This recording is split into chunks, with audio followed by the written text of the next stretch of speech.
Bienvenidos, muy buenos días. Yo soy Anderson Boscan desde el Sur en Coffee de la Plaza Foch. Esto es News en Coffee, el programa de entrevistas de La Posta para revisar la coyuntura política, la actualidad nacional. No se vayan, revisamos los hechos en caliente.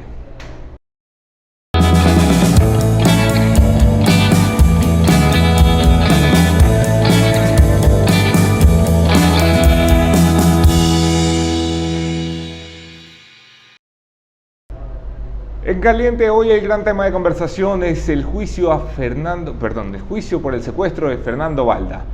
La posibilidad de que Correa sea vinculado formalmente al proceso en calidad de procesado, de sospechoso formal o como quieran llamarle, es altísima, luego de que la jueza Daniela Camacho recibiera de vuelta el expediente por parte de la Asamblea Nacional, que le dijo: miren señores, no tengo aquí nada que hacer. Soy incompetente para pronunciarme en esta materia, aunque también sabemos que la Asamblea es incompetente para muchas más cosas. La posibilidad de que Rafael Correa termine vinculado hoy al proceso se agarra del pedido de la Fiscalía General del Estado, que lo acusa en calidad de autor mediato. La Fiscalía tiene posibilidades de pedir medidas cautelares, entre ellas la prisión preventiva, con alerta y difusión de la Interpol, una posibilidad que Correa ya advierte en el futuro cercano. El expresidente Rafael Correa ha reaccionado a los últimos acontecimientos de las últimas 24 horas, entre los cuales destaca el arresto o la detención de Pablo Romero, el exsecretario de Inteligencia que estuvo al mando de la Secretaría cuando se secuestró a Fernando Balda con nuestro dinero en territorio extranjero, en Colombia precisamente. Pablo Romero, que fue la mano derecha de Rafael Correa en materia de inteligencia, es hoy negado por su ex jefe. Una de las reacciones de Correa hoy temprano por la mañana es: yo ni conocía a Pablo Romero, cita textual. Pues era parte del equipo de Raúl Patiño. ¿Por qué no llama a Raúl Patiño a declarar? Porque es aliado del gobierno, dice Rafael Correa. Quien sí tendrá que declarar es el propio Pablo Romero, que es de momento la única persona que puede cerrar el círculo entre los agentes que cometieron el secuestro y la persona que lo ideó o que lo ordenó. Según la Fiscalía, esta persona es Rafael Correa. ¿Le responderá Pablo Romero? La cosa se complica. Hoy 2 de la tarde transmitiremos qué pasa en la Corte Nacional de Justicia. En otro tema muy cerquita, aquí al lado, en la frontera norte, Colombia acaba de escoger a Iván Duque presidente. Más de 2,5 millones separaron a Iván Duque, el centro derecha, sucesor del movimiento de Álvaro Uribe, de su contendor, el candidato Gustavo Petro, en una coalición de alianza por la izquierda o centro izquierda o fuerzas progresistas, como se autodenominan. La llegada de Duque al Palacio Presidencial colombiano abre las puertas para un proceso distinto al que presumíamos podía darse con el señor Gustavo Petro. ¿Se ha salvado Colombia del socialismo del siglo XXI? ¿Cuáles son las tareas pendientes en relaciones exteriores del Ecuador? Y sobre todo, ¿qué va a pasar casa adentro con este despelote que tenemos con la justicia metiendo en la mano a los que le metieron la mano a la justicia? Se lo pregunto a mi invitado de hoy. Tengo el gusto de contar esta mañana con el analista, politólogo, catedrático, articulista, pero sobre todo un buen amigo y un hombre inteligente, Luis Verde Soto.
Gracias a todos los que se quedan para la entrevista, a los que se suscriben a los canales de La Posta. Espero que hayan pasado un buen día del padre, los que lo son, y acompañado a sus padres, los que no lo son.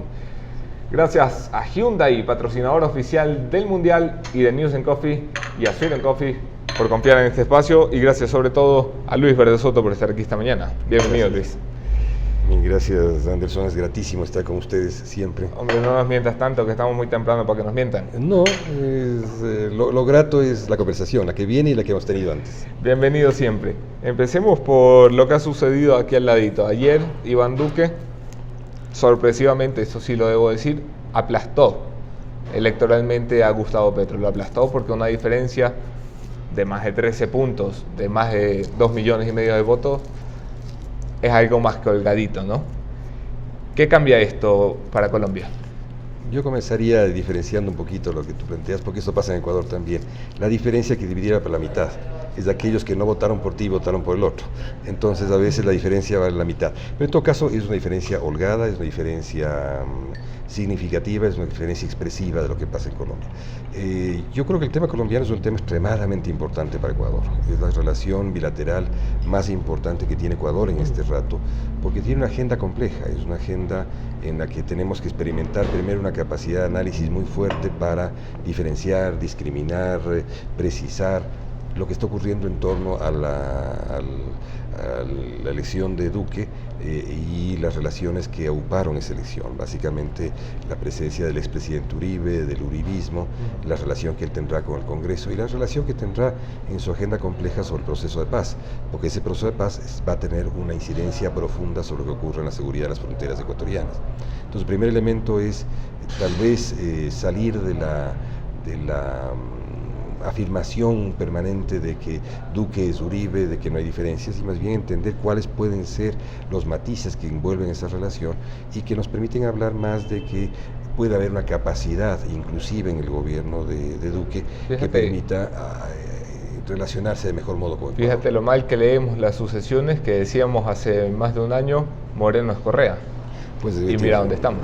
Ha habido muchísimos casos, Ecuador ha tenido varios casos, ¿no es cierto? Ha habido varios casos de intentos de poder tras el trono, etcétera. Ha habido el caso del presidente Moreno, lo hubo en el caso del presidente Roldós. Yo creo que todo eso lo que nos configura es la necesidad de que diferenciemos bien. Yo sentí en el discurso de ayer del presidente Duque una necesidad de varias cosas. Primero, de que la agenda gubernativa de él no se reduzca al tema de los cambios que introducirá o que pretenderá introducir en el proceso de paz. Es decir, el tema del proceso de paz es un tema que ocupa una parte de su agenda, no la totalidad de su agenda. Y creo que esto se debe fundamentalmente, entre otros temas, a dos. El primero, a que Colombia tiene que, o se entiende muchísimo en el mundo internacional por el proceso de paz. Sí. Santos es un hombre mucho más prestigioso por ser un Nobel de la Paz que lo que es internamente como presidente de la República, y ese es un elemento importante porque la mirada internacional sobre Colombia y este trato es muy grande. El segundo elemento es, recordemos que Colombia está entrando en la OTAN. Esto no es como diríamos en términos ecuatorianos, un pelo de cochino. Eso implica, primero estamos hablando del ejército más importante, salvo el de Brasil, en América del Sur, un ejército de 400.000 hombres aproximadamente. Estamos hablando de una relación sumamente delicada con Venezuela, una relación que tiene que ver con Ecuador. Permíteme incluir allí, en el discurso del presidente electo Iván Duque anoche, la única referencia política exterior es Venezuela. ¿Por qué la fijación con Venezuela y por qué excluir una relación tan inercial y tan importante como la es la de Colombia-Ecuador? Mira, yo creo que ahí hay un tema en que la responsabilidad tenemos las dos partes, ¿no? ¿Verdad? Las dos partes tenemos necesidad de volver a reubicar la relación bilateral en la medida en que Colombia siga mirando que los temas que ocurren en su frontera sur son de trascendencia limitada o de peso limitado en su agenda de decisiones. Vamos a tener problemas permanentemente, tanto desde los intereses ecuatorianos como desde los intereses colombianos. Colombia tiene un interés que tiene que resolver, y eso es algo en lo que caminamos de la mano con Colombia. Colombia tiene que entenderse como una Colombia en paz. Mientras Colombia no se entienda como una Colombia en paz, no va a poder reemprender la ruta de reinserción internacional en el desarrollo mundial. No solamente en el tema de la OTAN, sino en el desarrollo mundial. Y para eso el tema de la paz es un tema que nos interesa a todos. Y en ese interés mutuo, en ese interés colectivo, en ese interés cooperativo entre nosotros, es el tema que vamos a tener que trabajar con ellos muy cercanamente. Este es un interés conjunto, es un interés en el cual Ecuador tiene que establecer su ritmo, sus tiempos, sus intereses, que son diferentes de los colombianos, y así deben ser las relaciones bilaterales, pero también diferentes de Estados Unidos, que tienen un interés evidente, porque estamos hablando de que Ecuador tiene como fronteras a los dos principales países productores de cocaína del mundo, entre ellos Colombia. Es evidente que hay un tema de frontera muy importante, absolutamente importante, y en relaciones internacionales, lo que te ocurre en la frontera vecina tiene importancia para ti, y tienes tu responsabilidad sobre eso, que es el incremento de la producción de cocaína en la parte sur de Colombia. La última vez que tuvimos oportunidad de conversar, en Ecuador no había un canciller. Hoy tenemos allí a José Valencia, primer diplomático de carrera en 11 años que se sienta en el Palacio de Najas. Comencemos por Colombia y luego las demás tareas pendientes. ¿Qué puede hacer Valencia, siguiendo la línea de política exterior que dicta el presidente de la República, como primera tarea con Colombia? Bueno, Valencia tiene la probidad de ser uno de los diplomáticos mejor formados de Ecuador, formado en el sentido académico, y ha dado pruebas evidentes de la mejor disposición de reentender cómo reencauzar las relaciones diplomáticas ecuatorianas. Yo tengo el aprecio mayor por José y por lo que está haciendo, y yo creo que hay que tener una confianza plena en lo que va a hacer. Pero yo creo que hay tres elementos básicos de la relación bilateral, ¿no es cierto? Tienes un elemento de seguridad que es extremadamente importante. Ecuador se encuentra ante la necesidad ahora de definir una forma distinta de seguridad en la relación con Colombia. Cualquier movimiento que altere sustancialmente el proceso de paz puede llevarte o a retomar la vía de las armas de algún segmento de las FARC, o a que marginales presionen sobre esta zona, que es una zona de menor control del Estado colombiano, y eso incide sobre nosotros. Y esto incide a que nuestra posición y nuestra lectura sobre esta frontera difícil, ¿no es cierto? Una frontera, porque es una frontera que tiene que ver con narcotráfico, es una frontera que tiene que ver con un refugio muy grande. Entonces el primer elemento es el elemento de seguridad. Tienes un problema político muy fuerte. No debemos dejar de recordar que Ecuador tiene un elemento muy importante de haber sido la acogida, o ser la acogida del mayor número de refugio colombiano. Esto no implica que haya que terminar ese refugio, sino que hay que entender que parte de la política bilateral está allí, y es muy importante. Y el tercero y más significativo es Colombia, la economía ecuatoriana representa aproximadamente lo mismo que la economía del sur colombiano, y esto implica que Ecuador debe adquirir definiciones en torno a estos dos, no solamente en torno a este problema geopolítico, que es el de la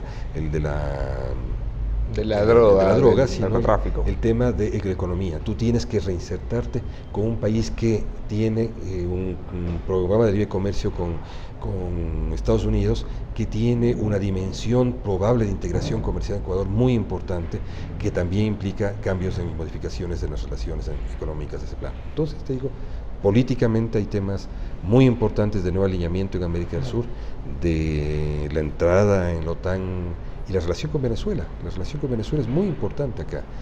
Recordemos de que el presidente Duque ha sido muy áspero en la relación. Hombre, ha sido de los más hostiles. Llevó a la Corte Penal Internacional el caso de Venezuela, denunciando directamente al presidente Nicolás Maduro, que hoy es su homólogo.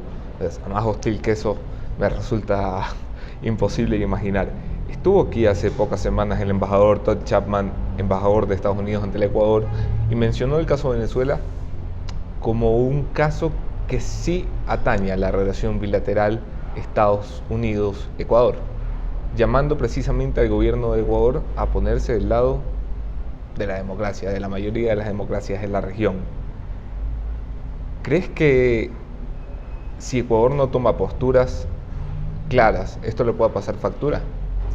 A ver, Ecuador se encuentra al borde de su momento más importante de los últimos años de la relación bilateral con Estados Unidos, que es la visita en poco menos de una semana del vicepresidente de Estados Unidos, ¿no es verdad? Esto implica que hay una agenda que ver de qué consiste.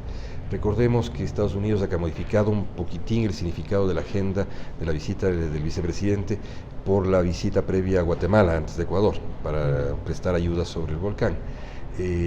Y sobre Ecuador es evidente que hay dos puntos. El uno es cómo Ecuador funciona respecto a los nuevos alineamientos de América del Sur y cómo se inscribe o cuál es la forma en que se inscribe dentro de la tendencia a reencauzar la democracia en el sur. Y la segunda y evidente es la posición de Estados Unidos frente a Venezuela, de la cual dependen en buena parte el alineamiento que se ha hecho respecto a otros países, fundamentalmente a Bolivia, fundamentalmente a Nicaragua, y que Ecuador está saliendo de ese alineamiento, pero que aún no ubica con precisión cuál es el rol internacional que va a cumplir. Y ese es el que se debe no discutir con Estados Unidos, sino discutir internamente para discutirlo con la comunidad internacional globalmente. Todo esto está en juego en la discusión que habrá con el vicepresidente de Estados Unidos, lo cual implica que Ecuador tiene que preparar una visión cada vez más precisa de cómo se va a reinsertar internacionalmente, cuál es su plano de reinserción internacional. Y yo creo que tenemos elementos en los que vamos a caminar de la mano de Colombia y elementos en los que no vamos a caminar de la mano, con lo propio con Estados Unidos. Es normal. Lo cual es normal, lo propio con Estados Unidos. Yo creo que el segundo tema de la agenda evidente con Estados Unidos va a ser el tema de un tratado económico, y eso se vuelve tremendamente importante para un país como Ecuador, que está atenazado por dos tratados de libre comercio con Estados Unidos, el de Colombia y el de Perú, y que está a la vez atenazado con tratados de libre comercio con Europa. Revisamos la situación interna del Ecuador después de un pequeño corte para revisar un problema técnico que me aseguran hay por ahí. Bienvenidos de vuelta, una breve interrupción por algún detalle técnico, les pido mil disculpas. Como suele decir Luis Eduardo Vivanco, esto sucede hasta en las sabatinas. Conversamos con Luis Verde Soto sobre la reinserción del Ecuador en el concierto internacional. Tenemos obligatoriamente también que hacer una parada en los conflictos internos de este país. El más importante es la judicialización de la política, o el hecho de que los políticos respondan ahora ante la justicia. Yo creo que este rato yo debo serte muy expresivamente firme en que siento que tenemos fiscal. No sé quién es el señor que es fiscal, lo conozco poco en términos de su currículum, pero veo un fiscal actuando con fiscal, cosa que no hemos visto en los últimos 11 años en este país o más. No ha habido fiscal y ahora hay uno. Yo siento. Ha dado una sola rueda de prensa en 4 semanas y fue algo de 3 minutos de leer un comunicado, se paró y se fue. ¿Eso es bueno o malo? Absolutamente bueno. Cuando hay una justicia que comienza a dar destellos de que puede funcionar en un país, quiere decir que algo hemos transitado fuera del esquema de cooptación del sistema judicial. Eso te entusiasma mucho, ¿no es cierto? Y porque además del segundo elemento, puede tomar casos políticamente complicados, que no es resolver por la vía de la justicia los temas políticos, sino resolver por la vía de la justicia temas judiciales. Y aquí hay un tema judicial de Estado de Derecho básico, que es, hubo un secuestro. A mí no me importa con quién secuestró en este rato, y para estos efectos de este análisis. Hubo un secuestro, y ese secuestro genera un hecho penal, y si ese hecho penal es producido por una voluntad de política pública, tiene otras consecuencias. Y aquí hay un presidente que al parecer ha metido la mano ahí no solamente en la justicia, sino también en los secuestros. Si esto es así, eso se vuelve cada vez más complejo. El correísmo intentó volver a la calle el viernes pasado en una manifestación pacífica de la cual nos sacaron a palazos a Luis Eduardo y a mí, pero es la primera vez desde el 24 de mayo pasado que veo una movilización nutrida de personas apoyando a Rafael Correa. ¿Puede la judicialización o el responder ante la justicia ser una oportunidad política para Correa? Siempre es una oportunidad política el darle otra significación a los hechos, sean de la justicia, sean de otra índole, ¿no es cierto? Ellos hicieron justicia durante mucho tiempo en base a encuestas, ellos fabricaron sentencias en base a encuestas, hicieron administración de justicia en base a encuestas. Yo creo que en este caso no es improbable, y esto es una parte de los temas de toda democracia, de que pueda haber este tipo de manipulaciones. Los límites de la democracia son básicamente los límites que también los actores imponen. Aquí lo fundamental que tenemos que entender es que ha habido un hecho penal evidente. En ese hecho penal evidente, que es un secuestro, un intento de atentado a la vida de una persona, que ha habido un manejo de fondos públicos para eso, que estos fondos surgieron en la presidencia, y la presidencia de la República tiene una cabeza, eso es lo que hay que condenar, eso es lo que el juez tiene que ver.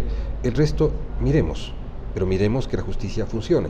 Y hay un fiscal que ha decidido tomar una visión sobre qué es lo que debe acusar. Perfecto. Hay gente que dirá que esto no es un crimen de Estado, que es una exageración, otros dirán que es un exceso de unos policías que solamente tomaron unos 30 o 40 mil dólares para establecer un pequeño secuestro. Esto se parece mucho a lo que en el borde del Estado autoritario, del borde de la muerte del Estado autoritario de los años 70, en años 77, 78, 77, hizo la fracción de derecha no nacionalista de las Fuerzas Armadas ecuatorianas cuando intentaron dar un escarmiento a Abdón Calderón, que era un personaje marginal de la política ecuatoriana, ¿no es cierto? Y decidieron darle un escarmiento fuerte, pescaron a la salida del templo de la masonería y le quisieron pegar. Pero claro, cuando hicieron pegarle, los agentes que hacían esto, se les fue la mano y lo mataron. ¿No es verdad? Y esto ocasionó que Ecuador fuera uno de los países de América Latina que tenía un general, ministro de gobierno, que dejaba de la fuerza activa, preso. Y tuvimos preso a este general, Jarrín Cagüeñas, durante mucho tiempo. Algo parecido me da la impresión que se trató de hacer acá.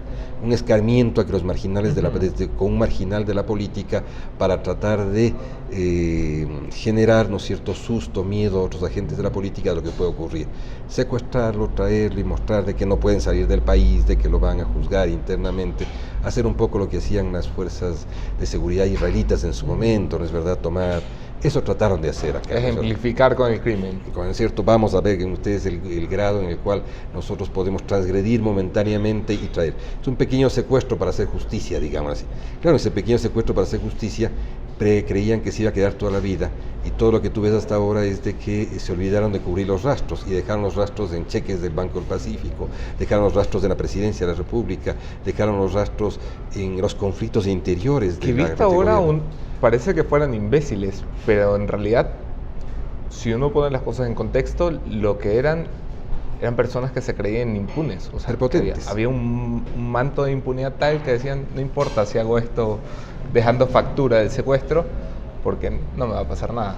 Y es lo que dice uno de los policías que está preso, aparentemente. Él dice, ahora ya no le garantizan que una constituyente lo sacará de la cárcel, lo cual crea las condiciones a que el sistema de justicia pueda recibir las declaraciones de una persona que tiene que asumir una culpa y puede asumirlas en términos incluso de delación premiada, porque es un superior el que está siendo implicado cada vez. Entonces todo eso es muy importante que ocurra esto en la política ecuatoriana.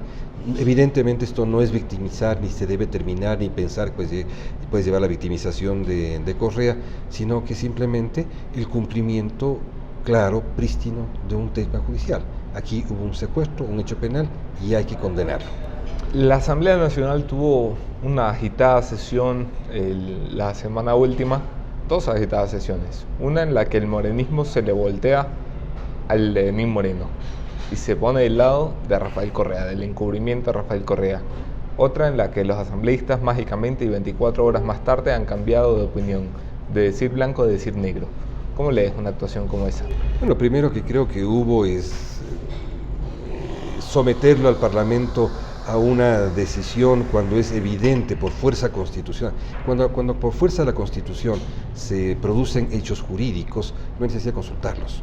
Si la Constitución dice A, es porque es A, no es B. Y no tengo por qué consultarle a nadie de que es B y no es A. La fuerza de la Constitución dice que es A y así es. No había necesidad de consultar. Creyó la jueza que había necesidad de consultar para blindar ese proceso, que lo haga. Corrieron un riesgo muy grande y sobre todo generaron una correlación parlamentaria inútil.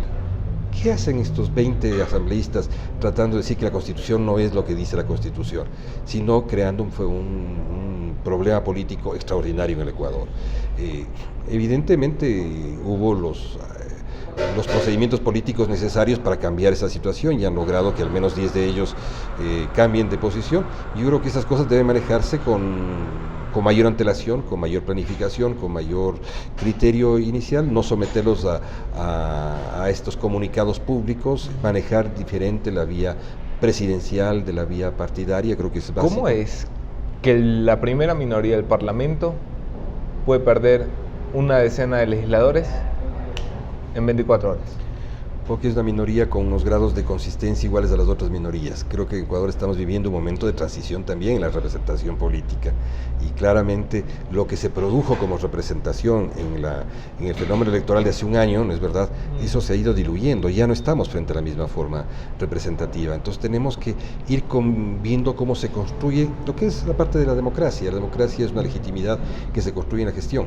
Y es esto lo que tienen que hacerse, construirse una legitimidad de gestión política con el Parlamento nueva. Y para ello tú tienes que reconformar, reeducar, en el sentido de las pautas de un partido tienen que comenzar a modificarse y reentenderse, y desde allí presionar hacia nuevos procedimientos políticos. Ecuador, este rato estamos viviendo un proceso de transición. Lo que ocurrió en el fin de semana, ocurrió la semana pasada, es una muestra de que la transición no es que ha terminado, es que se encuentra totalmente inmadura aún, y que es preciso de que demos todos los pasos institucionales de que esa transición pueda darse bien, y que todos reconozcamos cuál es nuestro rol en la transición. ¿Tú crees que Moreno reconoce cuál es su rol en la transición? En parte yo creo que ha dado pasos muy importantes. O sea, vamos a reconocer primero los pasos importantes, que ha sido tratar de depurar los roles de Correa en la escena política, y esto es parte de su hacer político y de diferenciarse políticamente y de reconocer una representación que se construyó de entre la primera y la segunda vuelta y después de la segunda vuelta, y que está construyendo ahora a partir de la nueva estructuración de gabinete, etcétera. Yo creo que hay evidentemente hay un paso evidente luego de los sucesivos tropiezos que tuvo en la primera parte de su gestión. Hubo tropiezos evidentes, ¿no es cierto?, hasta el momento culmen, que fue el tropiezo Mangas, que fue una piedra enorme que apareció en el camino, sí, ¿no es cierto?, que obligó a que termináramos en una consulta popular. Bienvenida, así es como se hace la política, a tropezones, a caídas, a levantadas, y ahí hubo una inteligencia política suficiente para... Y ahí creo que el presidente Moreno ha reconocido que hay que hacer la transición. ¿Cuánta profundidad hay en ese reconocimiento? Yo creo que es importante ahora verlo. La política es ir revelando todos los días cuál es la profundidad que los actores te dejan ver y que necesitan. Y en Ecuador hay varias cosas que los actores te están dejando ver. En este momento los actores están diciendo: reconstruye la escena para que nosotros podamos gobernar bien. Todos los que tienen expectativa de poder en el Ecuador, en este rato están diciéndote: podemos hacer las cosas juntos para poder gobernar bien. Y entre ellos de que... Por eso la oposición se muestra tan gentil con el gobierno. Bueno, yo creo que condiciones ideales de gobierno desde ese rato son casi únicas en el Ecuador. Hay un parlamento diluido en muchas inconsistencias, ¿no es cierto?, pero hay una consistencia atrás de quienes tienen expectativas de poder, están sosteniendo, ¿no es verdad?, un buen término de este periodo de transición, y yo creo que eso es sano para un país como el Ecuador. ¿Lenín Moreno cambia después de la consulta? No, yo creo que Lenín Moreno... Porque se anunciaba que la consulta iba a ser su gran herramienta, o sea, iba a ser su gran baño de legitimidad para salir de cara al país y hacer los cambios más rápido y más profundos. ¿Eso sucede después de la consulta? Los cambios los está haciendo el Consejo de Participación Transitorio. Es allí donde están haciéndose los cambios, que es la respuesta a una de las preguntas, ¿no es cierto? Se está haciendo una respuesta a una de las preguntas, que es el cambio central está allí, porque ahí hay los tres elementos básicos: se está evaluando, se está removiendo autoridades, y falta el tercero, el más importante, que es la sugerencia de rediseño institucional. Cuando tú evalúas a alguien y cambias de autoridades, tienes que decir que algo falló y ese procedimiento debe volver a plantearse. Entonces, eso va a determinar que Ecuador vea si es necesaria una constituyente o no. Yo creo que el éxito... ¿Tú qué crees? Yo creo que el éxito del Consejo de Participación Transitorio hará innecesaria una constituyente. Y es necesario por eso que todos apoyemos a que ese Consejo de Participación Transitorio llegue a buen término todas sus tareas.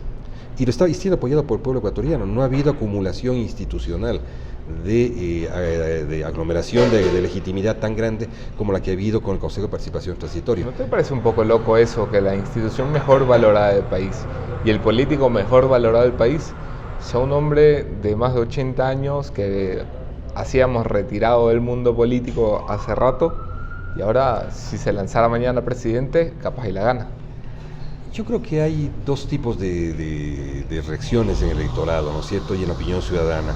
La una es, a veces se acumuló demasiada expectativa en el recambio de clase política autoritario de Correa, ¿no es cierto? Y ahora hay una reacción en contra. Esa reacción está presente no solo allí, tú tienes candidatos eventuales a la alcaldía como Paco Moncayo, que está recibiendo caudales enormes electorales en el país. Todo esto forma parte de esta visión de la ciudadanía que configura la opinión pública acercándose a sus sensibilidades mayores, y está aterida de frío de lo que le pasó en la década pasada y está tratando de reaccionar frente a eso, ¿no es cierto? ¿Y reacciona frente a eso volviendo una década más atrás? No, yo creo que no. Yo creo que está pensando más en la idea de afincarte en experiencia, más que otra cosa. Está poniendo a la experiencia la posibilidad de diseñar futuro, que eso es sano en política. Pedir a la experiencia que diseñe futuro es lo más sano que puede ocurrir en política. Creo que volver una década para atrás sería, además de imposible, sería un error histórico de todos. Y no creo que es el error del electorado ecuatoriano. Ciertamente deberán configurarse liderazgos políticos nuevos, actitudes nuevas de los actores. Hay que saber si los actores cambian. Todo eso hay que ver. Pero yo creo que lo importante es, primero, y luego tiene las otras preguntas de la consulta que requieren trabajo. El resto de preguntas de la consulta requieren reglamentación jurídica y requiere intervención del Ejecutivo para poder detectar casos. Aquí hay dos temas que el Ejecutivo, cuando pase este momento de concentración de temas políticos alrededor del Consejo de Participación Transitorio, deberá abordar, que es cómo reglamentar el resto de la consulta, que es cómo proporcionar elementos que permitan actuar sobre eso. Necesitamos actuar todavía sobre elementos de corrupción. Sobre la corrupción ecuatoriana todavía falta por examinar los anillos principales de esa corrupción. Sí. Y eso implica que esa corrupción se produjo al interior del Ejecutivo, y las pruebas de esa corrupción están al interior del Ejecutivo, y es el Presidente de la República, con su procurador, que por eso es muy importante el nombramiento de procurador, deban actuar para poder mostrarle al Ecuador un afán de claridad y de transparencia muy grande. Tienes eso de por medio, tienes la necesidad de asociar crímenes que se han producido, ¿no es cierto?, que son imprescriptibles, con hechos políticos. Es decir, hay todavía muchas cosas que hacer en ese plano, además de la reforma institucional. Hay una agenda muy compleja todavía. La reforma en las instituciones va en camino y los partidos políticos del Ecuador enfrentarán en pocos meses una primera prueba de fuego de cómo quedan parados después de este año de transición. Me refiero a las seccionales del 2019. ¿Cómo ves allí a los principales partidos? Mira, yo creo que estas elecciones seccionales van a ser todavía continuación de las anteriores. Recordemos que venimos de una década de destrucción del sistema partidario. Ya venía en crisis de la década anterior, llevamos 20 años de un sistema partidario que hace lo posible por no resucitar ni hacerlo bien, que no hace posible por no repensarse la forma partido, que hace lo posible por hacerlo mal en términos representativos, y que hay que modificar los sistemas electorales, y no se puede seguir con el sistema electoral ecuatoriano, no se puede, simplemente la asignación de escaños no puede seguir como está. Y vamos a ver en temas locales de cómo se proyecta todavía lo que ocurrió ya en la última elección local del 2014. Fue el 2014, ¿no es cierto? Vamos a ver qué pasará con este segundo momento. Ahora, ¿qué van a hacer los políticos? Recordemos que el señor Correa terminó haciendo del Ecuador, a través de sus corifeos de la Corte Electoral, terminó haciendo un país con 850 movimientos y partidos parroquiales. Hay 700 y tantos parroquiales, sí. hay 120 cantonales. Hay más partidos que votantes casi. Es una barbaridad. Pues eso no es un sistema partidario. Entonces, mal podemos pensar que los partidos nacionales van a tener una presencia local importante. Este va a ser un momento tal vez de vuelta, de profundización de los partidos locales, de los movimientos locales, de expresión dispersa. Hay que ver con cuánta inteligencia el gobierno procede frente a las elecciones locales. Si se va a introducir. ¿Va a intentar ser el gran elector o va a quedarse mirando los toros de lejos? Mira, yo creo que si no saben leer lo que es de historia ecuatoriana, probablemente quieran entrar a disputar puntualmente cómo levantar el correísmo otra vez. Eso sería un error extraordinario. Cuando un presidente de la República lo que tiene que hacer antes de una elección local y después de una elección local es esperar sentado en el palacio que todos lo visiten. No hay alcalde que resista un saludo presidencial, para decirlo en términos eufemísticos, sí. ¿No? Un presidente de la República tiene que esperar sentado con inteligencia lo que pasa en ese proceso. En las ciudades grandes se está configurando ya un panorama electoral importante, significativo, y en las ciudades intermedias y pequeñas de que sea un diagnóstico local en cada uno de los casos para saber cómo proceder, ¿no es cierto? Y el gobierno sabrá proceder con inteligencia, yo espero, para que cada quien vea lo que es el país que nos dejó este periodo autoritario como el que hemos vivido. Cerramos con esto, Luis Verde Soto. Empezamos hablando de Colombia, la victoria de Duque reafirma un resurgir de la derecha, la centro-derecha, como carajo la queramos llamar a esta vaina. Macri en Argentina, Piñera en Chile, Temer en Brasil, en Colombia la gente de Duque, en Perú la gente de PPK. ¿Hay un resurgir de la derecha en esta parte de la región? Yo no les llamaría resurgir. No me cites México porque me espeluzno. No, yo creo que no, yo no llamaría resurgir de la derecha. El resurgimiento da la impresión que es una vieja derecha que vuelve a estar permanentemente. Yo creo que estamos al borde de un proceso fuerte de recodificación de la representación política que incluye evidentemente una matriz que surge en la derecha, que tiene una matriz esencial en la derecha latinoamericana, pero que es una derecha que ha tenido necesidad de reformularse desde el mismo caso chileno, desde el mismo caso argentino, desde el mismo caso colombiano. Si no vemos los matices del caso colombiano, vamos a naufragar en nuestro pasado, no vamos a poder seguir gobernando el futuro.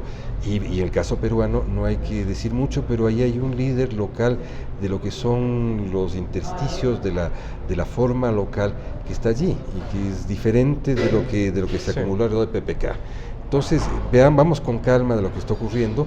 Yo diría que en el caso ecuatoriano no quisiera alinearlo con estas formas necesariamente, pero en el caso ecuatoriano estamos también asistiendo a una coalición política diferente. En Ecuador estamos viviendo una coalición política diferente. Yo no llamaría una coalición política de derechización, ni mucho menos. Es una coalición política diferente, en la que conviven en un escenario ejecutivo, dentro de un proceso de transición, formas que tienen que ver con una matriz mucho más empresarial, que tienen que ver mucho más con un inteligente retraimiento de quienes tienen expectativa de poder para dejar que el proceso de cambio culmine y el proceso de transición institucional se dé, que se proceda con todo el sistema internacional. La misma visita que estamos hablando este rato es parte de un llamado a la atención sobre Ecuador, de que debemos entender ya un reencauzamiento internacional, lo cual no significa un encauzamiento forzoso y un alineamiento cualquiera, significa que tenemos que responder ante este conjunto de presiones externas. Las presiones externas siempre van a existir, las visiones externas siempre van a existir. El mundo internacional es un mundo de miradas. Lo que tienes que hacer tú es cómo tienes la mirada de tu padre toda tu vida y eres un hombre subordinado a la violencia de tu padre, o aprendes a convivir de modo mejor con los diablos de los otros. Gracias por estar aquí, Luis Verde Soto, qué gratificante conversar contigo. Gracias también a ustedes por sintonizar el programa de esta mañana, gracias por compartir. Disculpen la pequeña interrupción que tuvimos a mitad de la conversación. No se vayan, mi conclusión de esta mañana.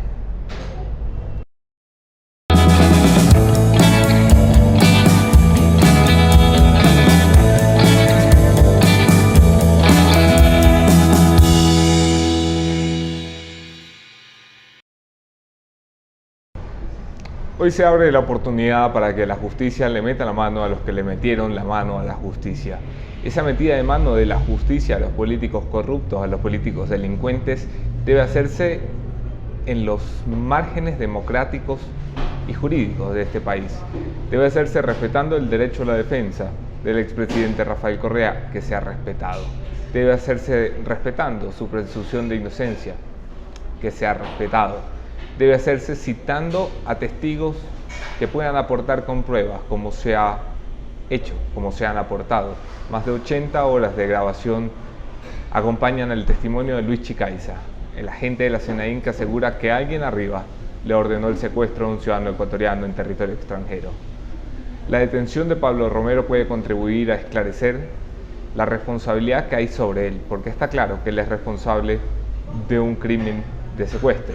Lo que queremos saber es si la única persona que estaba arriba de él, Rafael Correa, dio la orden directa, firmó el cheque y cometió un crimen de Estado. Nos vemos aquí mañana, otro tema, otro entrevistado, mismo entrevistador. Soy Anderson Boscan en todas las redes, desde el Sweet and Coffee de la Plaza Foch.